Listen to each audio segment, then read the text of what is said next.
republic for which it stands, one nation, under God, indivisible, with liberty and justice for all. Ms. Orlovsky, roll call, please. Michelle Volk. Here. Luke Hellier. Here. John Bermel. Here. Dan Wolter. Here. Joshua Lee. Here. Very good. We'll move on to item number 3, citizens' comments. This is an opportunity for anybody to address the council for up to 3 minutes, in particular if it's not an issue that is on the agenda. Okay, moving on to item number 4. Any additional agenda information, Mr. Miller? Nothing tonight, Mayor. Okay, we'll now move on to presentations and introductions. 5, the Lakeville Fast Pitch Softball Association donation for Aronson Park. And Mr. Hennon. Good evening, Mayor and Council. Good evening. So over the years, the city has been very fortunate to have some great working relationships with our athletic association, clubs, and civic groups throughout our community, such as the Lakeville Fast Pitch Softball Association, Baseball Association, Lions, and Rotary, to name a few. These groups have contributed their time, talent, and funds over the years to enhance our park facilities, taking them to another level. And in that spirit, tonight we have with us representatives from the Lakeville Fast Pitch Softball Association, who will present a check to the Mayor and City Council for some improvements at Aronson Park. Very good.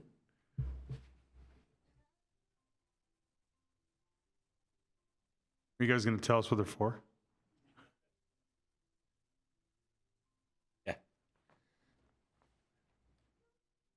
Yeah. So, hi, Steve Schumacher. I'm the brand new president of Lakeville Fast Pitch. Congrats. As of yesterday. Wow. But yeah, Lakeville Fast Pitch just wants to say, thank you for the continued partnership, with the city, and working with us and really helping us out. And, this is just a token of what we, just that continued partnership, throughout the years. And, just want to keep continuing to improve Aronson. It's definitely a destination park for Minnesota softball and a bunch of the other clubs around the Twin Cities. So our donation of $25,000 to go toward improvements at Aronson, including the irrigation on fields 1 through 4. Awesome. Very good. Thank you very much.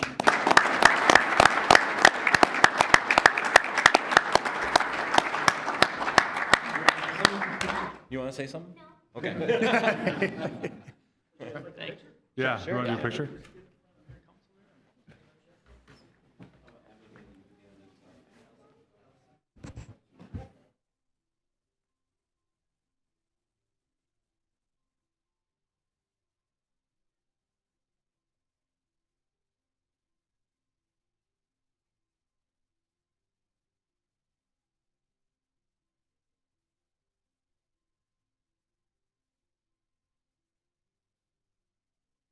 Very good. Thank you.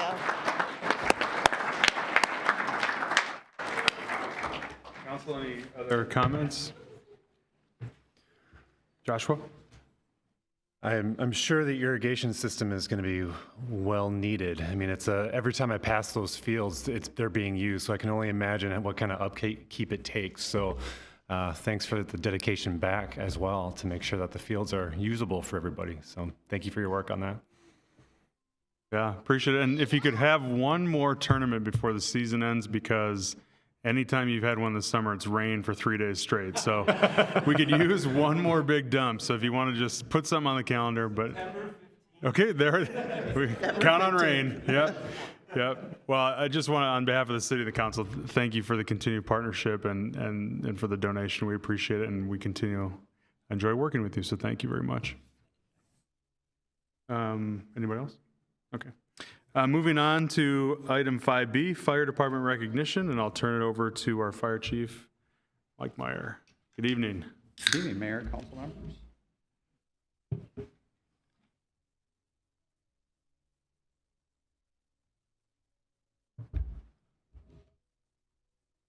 I'm going to invite Mike Jones and his family that want to join me up here.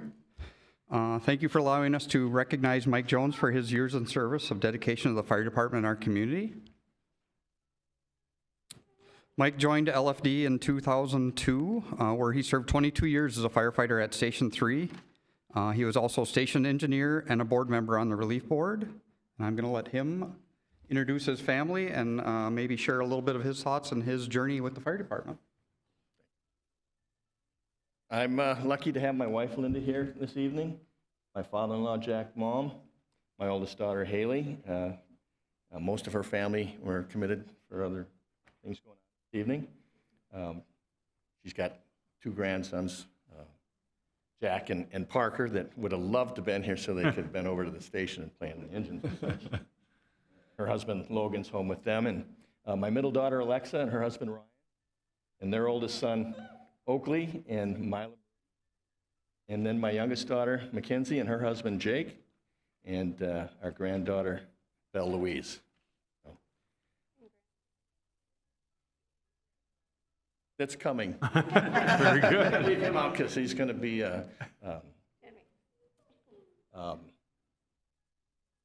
Isaac.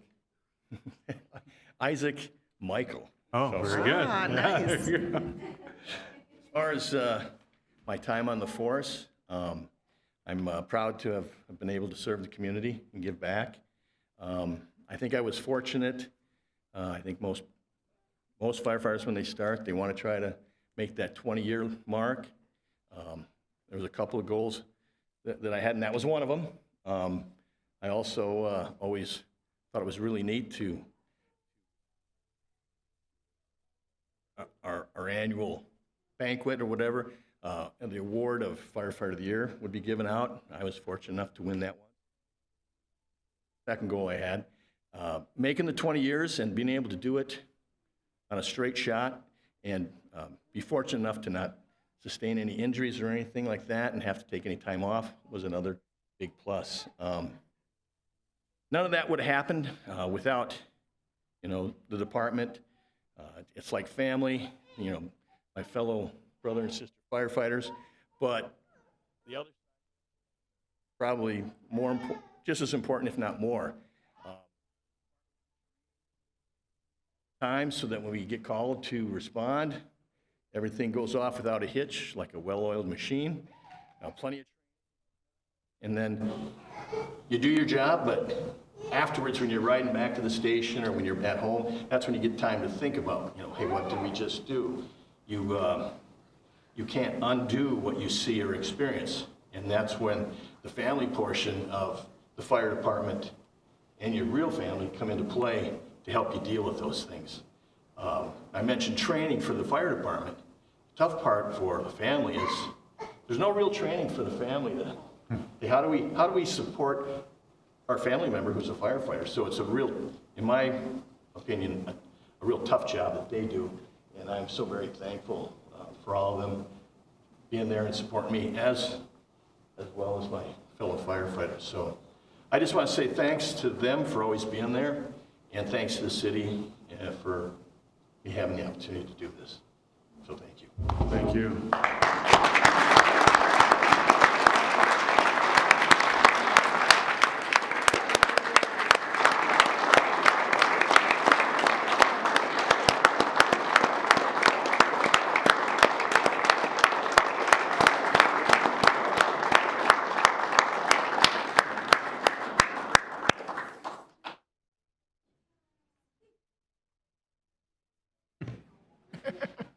So just a couple words I'd like to say about Mike is obviously thanking him for his family. And like he said, our fire department doesn't happen without the support of the home front, the family being there to allow them to do what they do.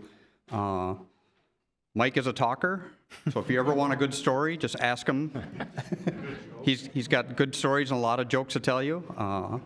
But thanks, Mike, for your 22 years, and we appreciate that. And Linda and family, thank you for everything that you did to support your dad during his time on. On behalf of the community as well, just thank you for your service. And you mentioned it, and the chief did, about the sacrifice of your family and your kids. There were probably a lot of nights that you had to skip dinner or get up in the middle of the night or early in the morning and not be there. So we're just so grateful for that sacrifice that you've been made on behalf of our community. So again, thank you. Congratulations on 20 plus years and your retirement. Thank you. Council, Joshua? I actually had a question. There's folks here that don't necessarily know what's in the shadow box. Could you talk a little bit about what's in there and what that represents? Basically, obviously, we have the flag in there. What you see, the big items are our shields that you'd wear on your helmet. It signifies, your badge number, whether or not you're an engineer, an officer, or a black hat. The medals are for wearing on your dress blues, basically, tell you, again, that you're part of the department.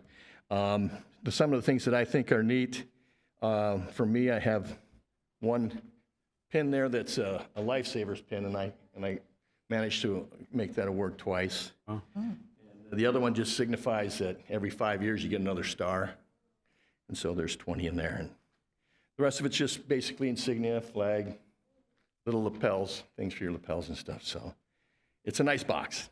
It's great memories. Very good. Thank you very much. Thank you for your service. All right, we'll now move on to item C, our Park and Recreation Department quarterly report, and I'll turn it over again to Mr. Hennon.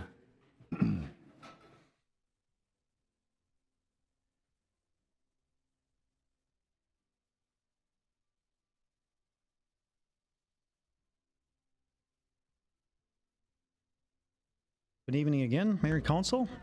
This will be the Parks and Recreation quarterly report for the months of May, June, and July. In May, on May 1st, we had our groundbreaking ceremony at Antlers Park, and you can see the photos that were recently taken. You see the progression of our park.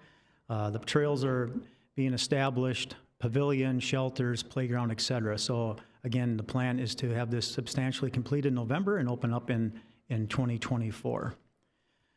We've talked about this numerous times, the Avonlea Community Park, but we continue to work on the plans for that. Plans and specifications will be completed this year, going out for bids January and constructed in 2024.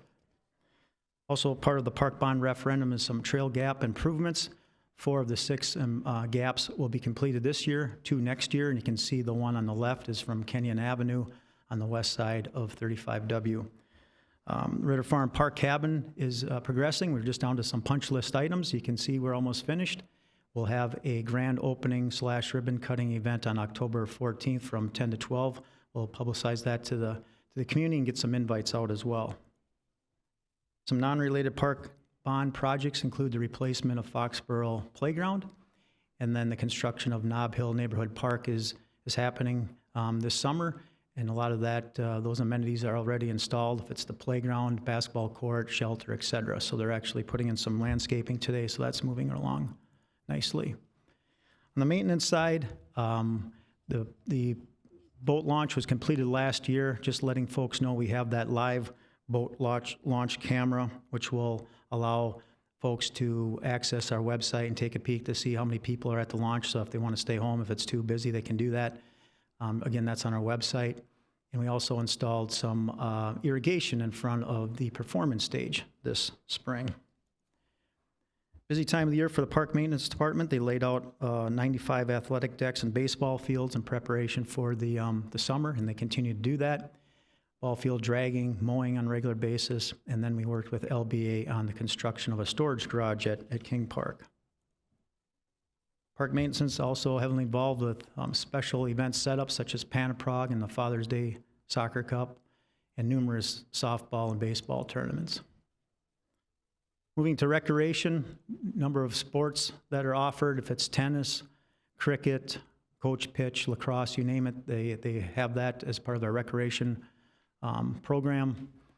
Also have a number of lessons if it's anything from yoga to golf to skateboard camp. They're all very popular summer lessons. Also, programs such as nature detectives, chess camp, safety camps. Again, this is the time of the year that we have all our contractors in and providing these programs to the residents. Also in the recreation, I want to shout out to Sean Bartlett, who's here with us tonight. Sean, after 15 years as the youth archery instructor coordinator for the South 40 Archery Club, he has recently retired, but in those 15 years, he has provided archery lessons to over 1,100 kids. So we want to thank Sean for that. Thank you, Sean.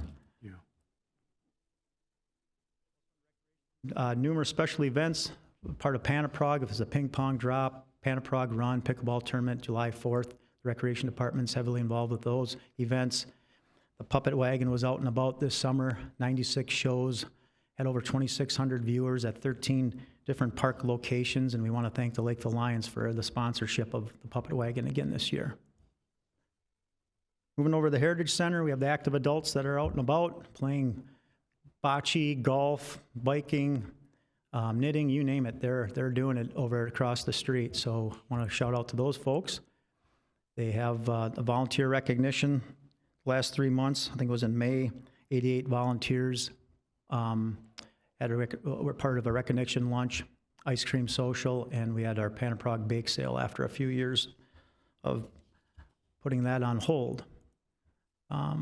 The Arts Center, we had the Arts Crawl. It was the first time we did a downtown arts crawl on May 13th. This was a free event with 25 local artists and live music downtown, and it was very successful for the first year. And then, as the mayor and council know, we had our concert series at the performance stage at Casperson Park. June 21st was the first concert, and we had about 1,100 individuals that attended that. And the last concert is August 30th of this year.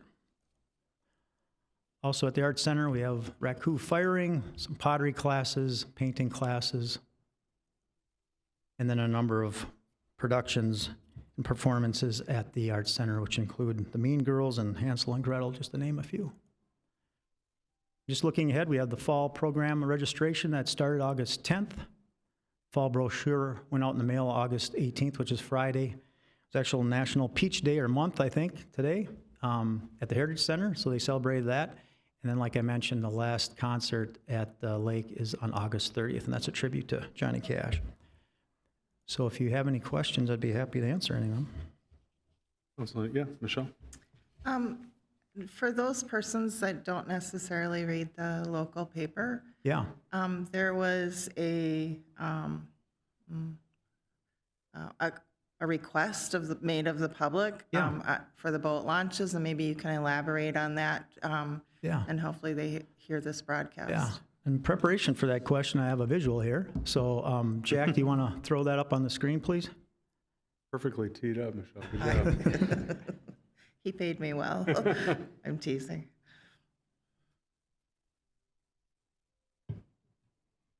Yeah, so what we're having a problem with is folks that are boaters out there are power loading their boats onto a trailer. And what you can see when that happens is you create a cavity or a drop-off behind the launch, and then you create a sandbar effect behind that. So that if that happens on a regular basis, then an individual comes back and they back their trailer in too far, it drops off into that cavity area. So we're asking boaters to not power load their boat onto their trailer. These are going to be signs that are going to be placed out at both launches. And unfortunately, we're going to have to get a piece of equipment with a long arm, a backhoe, to bring that sandbar back in to fill that hole. And we've had to do that in the past. So we're hoping we can get folks' attention, and if they would just please discontinue power loading onto the trailer, that'd be terrific. So, Is there any possibility with our cameras showing people actually, when it's open, that it would deter people if they realize they're on camera, and we would know that they had done this? Yeah, I'm not sure if we'll point them out, but maybe we could just, if folks take a peek at it and see that someone's doing it, maybe they're going to share with them that we prefer that they don't do that. Yeah. Honestly, it's been a long time since I've boated. How in the heck do you get your boat up on the trailer if you don't? Well, you can use a little slowly, bit of gas. you can slowly get up to the trailer and then take your, the rope or the crank and just hook it up to your boat and then reel it in. Yeah. Yeah. Other questions? A lot going on. Thanks, John. Yep, Appreciate thank it. you. Okay, moving on to item 6, the consent agenda. Mr. Miller, any items to highlight? Thank you, Mayor and Council. 2 items I'd like to note tonight. Item 6C is a donation from Minnesota Energy Resources. This is an annual program they send out to our public safety teams. And this year we've been awarded a $2,000 grant to the fire department that'll help purchase carbon monoxide detectors. And then item 6F is a resolution approving a joint powers agreement between the City of Lakeville and the City of Farmington. They are without a chief building official for about 30 days in a transition period. They have to have that to issue permits, so they reached out to us. We'll be able to provide that service, and we'll be doing it just at a cost for us, at the same cost. So. Very good. Any items that the council would like to take off the consent agenda for further discussion? Okay, if not, I'll take a motion to approve the consent agenda. I move to approve the consent agenda. Is there a second? Second. Okay, any further discussion on the consent agenda? Seeing none, we'll take a voice vote. All those in favor say aye. Aye. Opposed? Consent agenda passes. We'll move on to item 7, resolution calling public hearing on unpaid special charges, and I'll let Mr. Miller give a brief overview. Sure, I'll take this, Mayor and Council. This typically would have been a consent item with the new agenda software, just slipped through the cracks and got added. But this is simply setting the date for a public hearing to adopt adopt fees for those who have not paid for various things that we have to clean up, long grass, things like that. The date of the hearing will be October 2nd, and that'll be a time when anybody who is being assessed these charges can have an opportunity to speak. Any discussion about the public hearing? Okay, I'll take a motion to approve, or a motion to, yep. Move to approve resolution calling public hearing on unpaid special charges. Is there a second? Second. Any further discussion? All those in favor say aye. Aye. Aye. Opposed? Motion prevails. Moving on to items 8 and 9, unfinished and new business for discussion. Anything, council, you'd like to bring up? Okay. Moving on to item number 10, announcements. Our next regular meeting, mind you, is Tuesday, September 5th, 2023, right here at the council chambers. And our next work session is next Monday night, August 28th, at the Public Works facility, the water treatment facility on the corner of 185th and Ipava at 6:30. Any other announcements? Okay. I'll take a motion to adjourn. So moved. Second? Second. All those in favor say aye. Aye. Opposed? We are adjourned. Good job, everybody.